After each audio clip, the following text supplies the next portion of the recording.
Welcome back. Imagine you fell into crime and landed in prison. Do you think you'd be able to face society, reintegrate, and make a meaningful difference? Today, you're about to meet someone who managed to do just this. Since 1988, Ibrahim Downey has been working as a prison imam and counselor. He's the president and chief inspirational officer of See It Big, Keep It Simple Counseling and Consulting. Let's hear what he has to say about his own personal journey from a prison inmate to a counselor. Welcome to the show, Imam Ibrahim. Thank you so much. Happy to be here. So tell us about Imam Ibrahim, because I know Google tells me you weren't always an imam. So what's the story? Oof, well, thanks for that distinction. Yes, actually I embraced Islam. I'd like to go back even further than that. I'll give you a bit about my background and my family's background. We came here in 1783 from America. We came with the British loyalists, and we came out of slavery. And they had apparently taken us back in the 1400s or something like that, 300 years into slavery in America, and all the stuff that they went through, the Caribbean or whatever. Apparently we're a Muslim, and we have documentation that says we're a Muslim. And then after the first two generations of people who came here, then after that they left Islam. It was the people who landed and their children, then after they left Islam. I'm the first one to come back, to my knowledge. And because I came back, my family initially, they hated me very much. Okay. Why did they hate you? Well, because Islam goes against so much of what they believe as Christians and as Baptists and as Anglicans and stuff. And it became a major issue that they were fighting me, and they're really literally attacking me, so many different things, saying so many negative things about me from the early days. You know, from like we had a reunion in a place called Sudbury, and the same 1983. And I went and I told my uncle, who's a minister, and he just exploded. He freaked out, but then he started also getting everybody galvanized against me. And he was like that until this year. This year? Yeah, this year he came and he apologized. So from 1983 until now, this is 2016, he didn't apologize. He was against me, fighting me all the time. It's okay, I didn't fight him back, I never said anything, but he did many things that really disrupted and really tried to hurt me as much as he could, and so on like that. But again, we were very forgiving, and by the permission of Allah, we encourage that people to be patient with hard situations with their family. So my family background is coming from there. Along the way, because we came out of slavery, we weren't given many options on how to live and how to function in society. Being black, being colored, okay? We weren't given those options as other people would, the Caucasian people would. So we got into the underground, and we became like gangsters, and we did all kinds of stuff in the gangster range. I'm from those people. Including you? Yeah, including me. I became like a general. I can't picture that. I became a general in our family. I was a very tough guy, a very bad guy. I had so many things that from the age of 5, I got in trouble the first time. At the age of 8, I went to jail for the second time. My first time I went to jail at 8. At 11, I went to jail again, youth jail, youth detention, and so on like that. Spent many months there. And then as I grew up, I went to jail a number of times more until finally I embraced Islam in jail on May the 10th, 1983, 1:45 p.m. in the Toronto Don Jail. Wow. Tell me how did that happen? Because when I think of a prison, I don't imagine it being a place where you find faith. So how did that happen for you? That's a good question. I wasn't looking for faith. I mean, if a leaf, ba, and ta dropped down from the sky, hit me on the head, I would not be able to identify them in the court of law. I mean, it was that bad. I was so far away from it. I never knew any Muslim and didn't know anything about Islam. So this was my challenge. And a friend of mine who was from the streets, his name is Gladstone Hall, he's a very good friend. He had mentioned to me that he gave me a Quran and said, this is a book. Basically, he told me the first verse of Surah Baqarah. This is the book and is guidance for certain for those who want to be close to God. I wasn't thinking about that at the time. I was trying to wrangle my way out of the charges I was involved in. But the mention of that, the way he mentioned it, it caught my attention. So I was really looking into it to be able to find a mistake in the Quran, but I couldn't find one.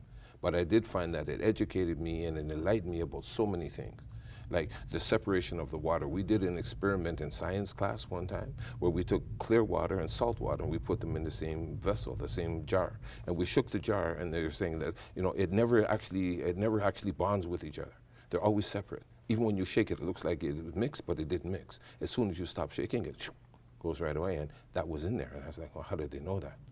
you know. And they started talking about embryology and the whole process of a woman being pregnant. They started talking about the mountains being put on the earth to be able to stabilize it. I mean, they start talking about the rain coming down and it coming down to be purified. And I was like, wow, I was like blown away by these simple things that I saw all the time, but I didn't pay attention to. I didn't feel I needed to. But then when I got to the point where I'm looking at that, I started further looking into, okay, so where did this book come from? Oh, it came from Muhammad, peace be upon him, who's a desert Arab. He couldn't read, nor could he write, but he can come and put all this. How did he do that? And then again, deeper and deeper. And then we got to the point where the angel Gabriel is squeezing him and telling him, read. He's saying, I can't read. He's read. I can't read and read, and he can't read. Ikra bismi rabbika alladhi khalaqal insana min alaq. Like this, you know, read the name of your Lord who created mankind from a leech-like clot. And like this. So how did he know that? How did he know that man is created from a leech-like clot? These are some of the things that really caught my attention, but they touched my heart. But even deeper, they touched my soul. And with that, I started really looking into Islam. And I started getting to the point where I would contend with the Christian people about simple things. You know, the Tawheed, the oneness of God, you know, as is found in Exodus 20, verse number 1. We talked about that time after time after time. And again, many times, I felt I always had the advantage, still do. How do you, so once you converted, I know now you're mashallah, you know, it's very nice that you're a counselor now and you know, give counseling to prison inmates. So how did you go from, you know, being a criminal, former criminal? Thank you. You were in prison, you converted, and now you're an imam. So how did that journey, how did you decide that that's the path that you wanted to take? Truth be told, I had no intention of being able to counsel people or whatever, but I used to help some people when they were in jail. And I give them some advice. I started really studying Islam, and I started to understand some things, and I would advise them. What kind of advice? About how to get out of bad situations, but not only get out of it, but how to get out of it in such a way as to adjust your thinking, adjust the programming that you had. We had to deprogram people from being criminals and deprogram them from being involved with drugs and violence and crime and gangs and all like that. I was a gang leader, so you know I knew something about these things. So I would be able to apply some understanding of how to get out because I had done it. And because I had done it, I said, okay, well, don't do this, do that. And with that, people were making more progress. And as they made progress, we got some very smooth results for them. And then they started saying, okay, well, what about me? Can you help me? And then more people coming. And then once I was really outside of the jail system, the women, some of the women who had their kids in jail, mostly from the Somali community as such, but they came and not only from the Somalis, but mostly. And they came and they literally insisted, they sat on me and just continued to call me and pester me and just, you know, push me to be able to help their sons. Help them, you were there, you know what to do, they'll listen to you, they have your respect. Like this, and it just started there and it never stopped. It just, yeah. Do you, so based on your experience and the work that you're doing now, is this an issue in the Muslim community about young men and women maybe in jails? Is this an issue that the Muslim community needs to worry about? Oh, very much so. Absolutely. Why would you say that? Well, the Muslims are the largest growing population in the jail system.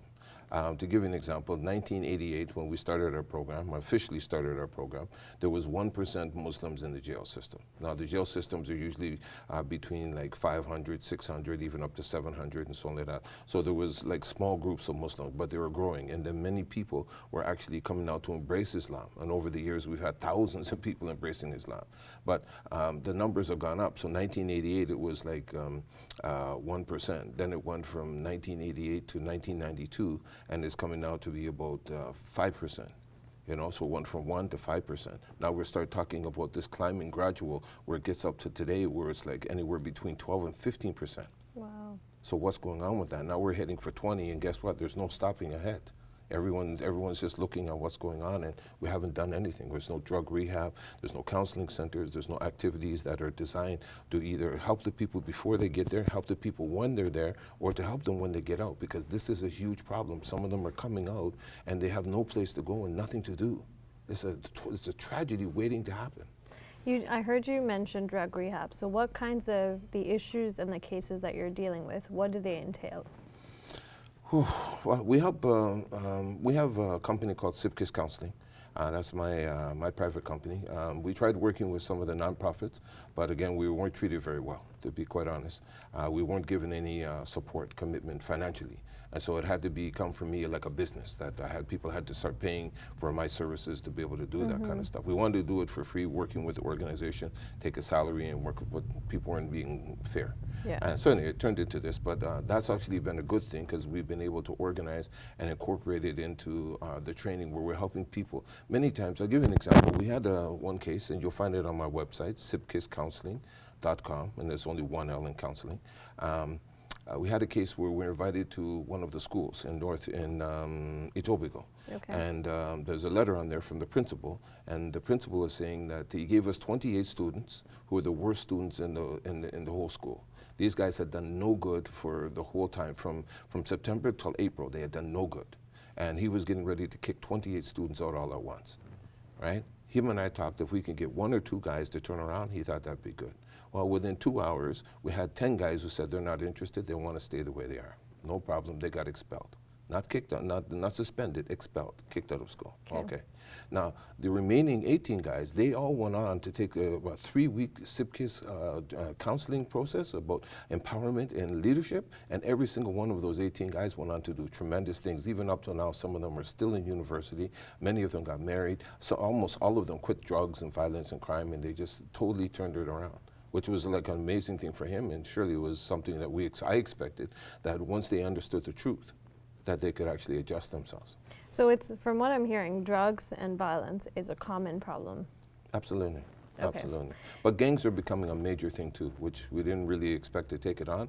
But again, it can't be ignored, because again, police are doing these big raids now, and when they're doing these big raids, it includes a lot of Muslim families, where the Muslim women are being put under this heavy pressure behind their children, their sons and daughters, doing drugs and becoming gang members and having guns in the house and so on like that. And the police are watching them.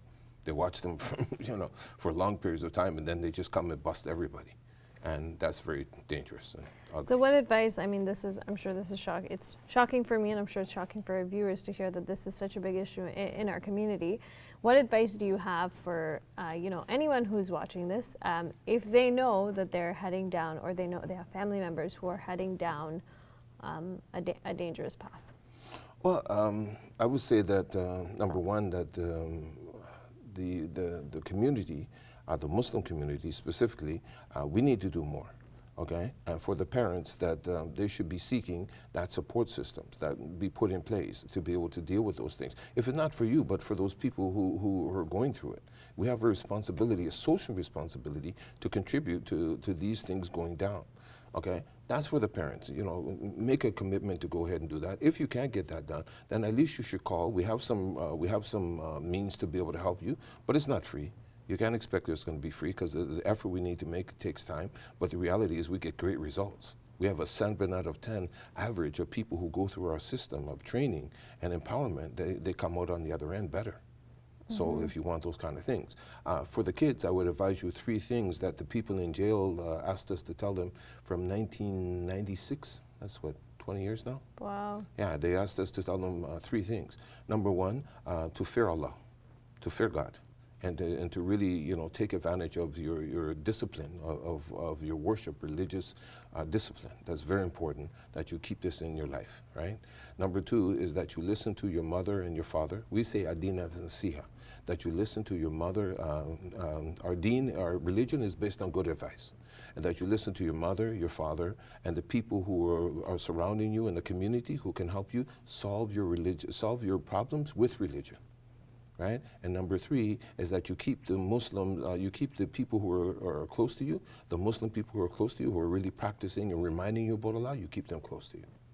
So those 3 things: believe in God, listen to your parents and the people who will help you, and keep your friends as much as you can who are Muslim, keep them close to you, and continue to remind each other about Allah and how to worship Him and purify yourself by that. A very interesting conversation. Thank you very much, Imam Ibrahim. You're most welcome. Thank you. Hey YouTube, we hope you benefited from this video.